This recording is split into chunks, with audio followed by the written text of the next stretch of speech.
So we just got attacked by a dog. We just got attacked by a dog.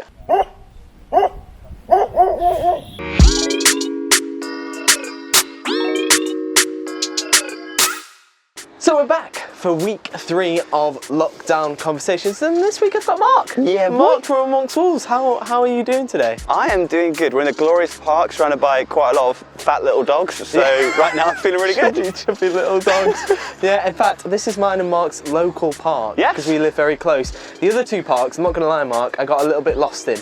Okay. And so it's nice to kind of be familiar with where we are. Me and Gina, first week of lockdown conversations, chatted about uncertainty. Yeah. Last week, me and Sammy chatted about getting through round 2 of lockdown.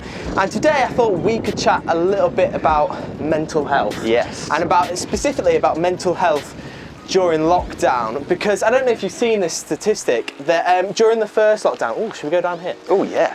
During the first lockdown, it was reported that half of adults said that that their mental health got worse during the first lockdown, and 2/3 of young people said that their mental health got worse during lockdown. And I just think that's crazy. That's not cool. Right? It's something really that we need to be aware of during this time, and not just brush it off. To take it seriously. I think that's what I'm trying to say, that actually this is something we need to take seriously. And I was just wondering what your experience of that has been in lockdown, if you've experienced any mental health kind of shifts or yeah. Yeah, I think particularly in the last lockdown, because we were in it for so much longer. Yeah.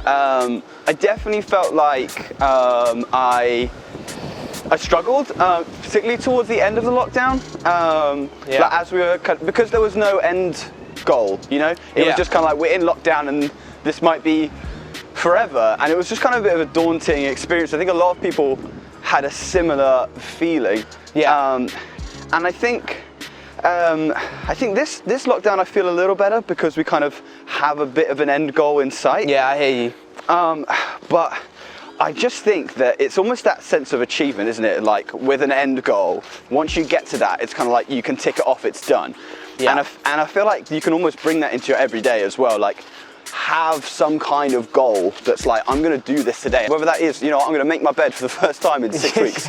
Whether that is, like, I'm going to put on bed. I don't think I make my bed in normal situation. There's a goal, That's a goal. There's a goal. Make my bed. You could, like, I don't know, like you're saying, put on proper clothes. Actually, like, dress up a little bit.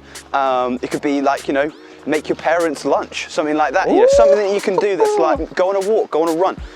Visit your local countryside. Look at this glorious Look at this. view. Look at this. You know what? Let's flip the camera around. Look at that. Look at that. That's good old Stockport right there. Stocky Port. Right there. Me and Mark are going to start a nature program after this. And here? Scenes of Stockport. Yes, here. And here we have the rare green leaf. The cheese edition. The cheese edition. Only found in the woodland of Stockport. Oh, can you hear that? A lesser nested kookaburra. You only get them this time of the year. They migrate to Cambodia for the summer.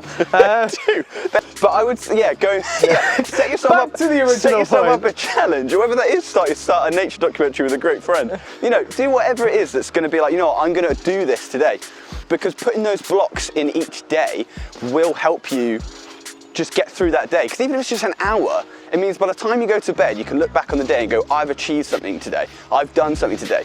I've won. You won't have that feeling of like lockdown's getting you down, because you're winning. Each day you're putting in little wins for yourself. Yeah. I think that's really key. Yeah, totally. I agree. And I think, totally what you're saying, because lockdown can be so like mundane and so monotonous. Like every day is the same. Yeah. We're just going through the motions, and I think it's like setting ourselves goals and being like, cool, right, I'm going to do this today. I'm going to do this today.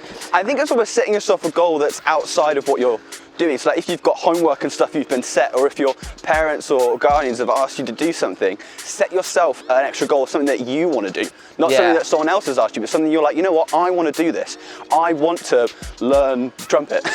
I want to learn how to start a YouTube channel. I want to learn how to, I don't know, do origami. Like, you know what I mean? Like, do something that's like your goal, not something someone else has set you, but something you're like, I'm going to be proud when I say I can do this. And I think for me, when I think of like mental health and lockdown, something that definitely in the first lockdown that got me that I'd never really been aware of before, or even had the issue of, is just anxiety in general. And I remember first going to the supermarket when when everything had kicked off, and I remember going in and just being really anxious and being really scared of everything. And it was just like a really bizarre thing like I never felt before, and realised that I had like a load of anxious thoughts. And so the next time we went to the supermarket, I didn't go in, and Ruth went in instead, my wife, because like I was just like, I just cannot face going into the supermarket. And I think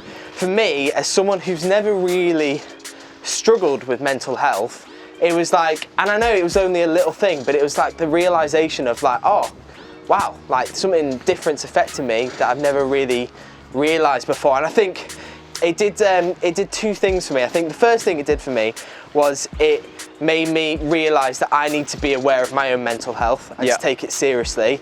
And like, even though it was just a little instant of an anxious thought or feeling, that I needed to be like, okay, cool, I need to be aware of this, and like, it's not going to defeat me, but I need to take it seriously. So it did that for me, first of all. And second of all, I think it made me realise other people's mental health struggles. Do you know what I mean? And like, sometimes it's so difficult when you see other people going through mental health struggles to be able to understand where they're coming from, or to understand their struggles, because they're like, I've never experienced it before, so I don't really get what it's about. And so it made me realise, oh, okay, cool, I get it now, and I understand where other people are coming from. And so maybe you're watching this and you've never really struggled with mental health, and maybe my challenge to you is this: maybe during this lockdown, it's time for you to maybe check up on a friend that you've not heard from in a bit, or a friend who's gone a bit silent, or just check up on your mates or on people, check how they're doing,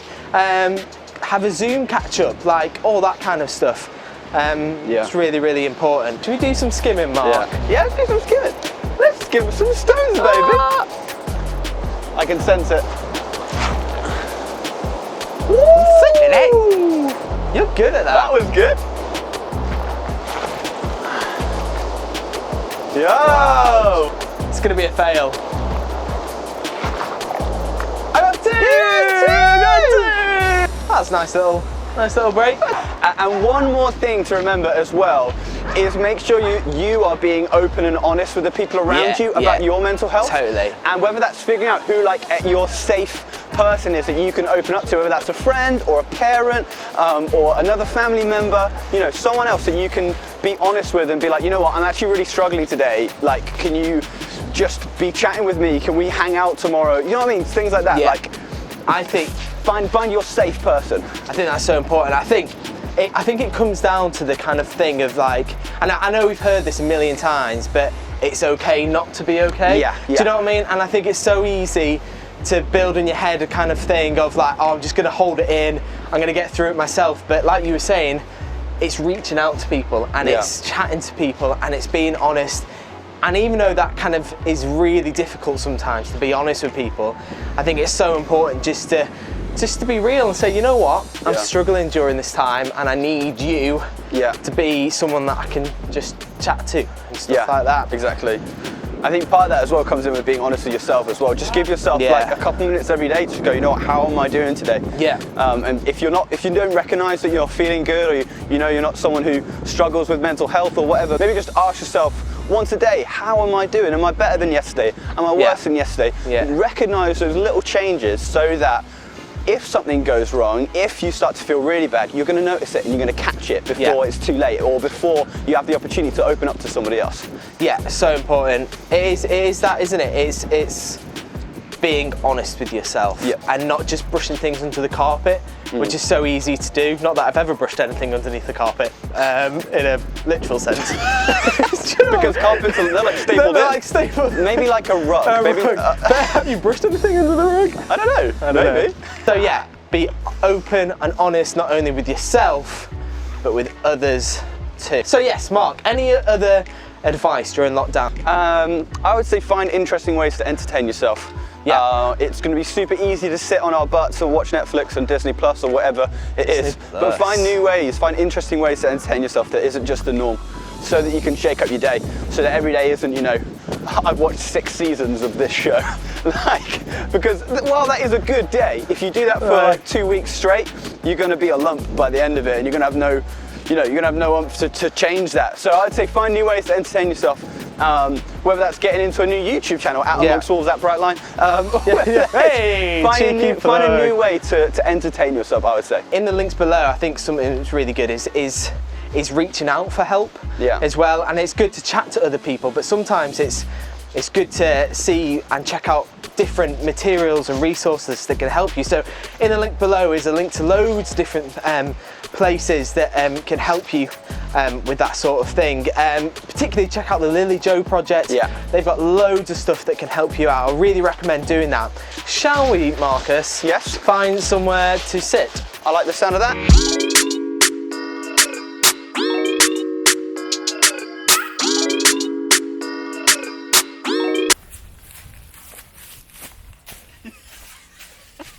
So we just got attacked by a dog. We just got attacked by a dog, and it was scary. I'm not a dog person. In fact, you can see the dog barking right now. There it is. Yeah, that was the dog barking. We were scared. It was going to knock over the camera, so I went to reach for the camera, and then the dog freaked out.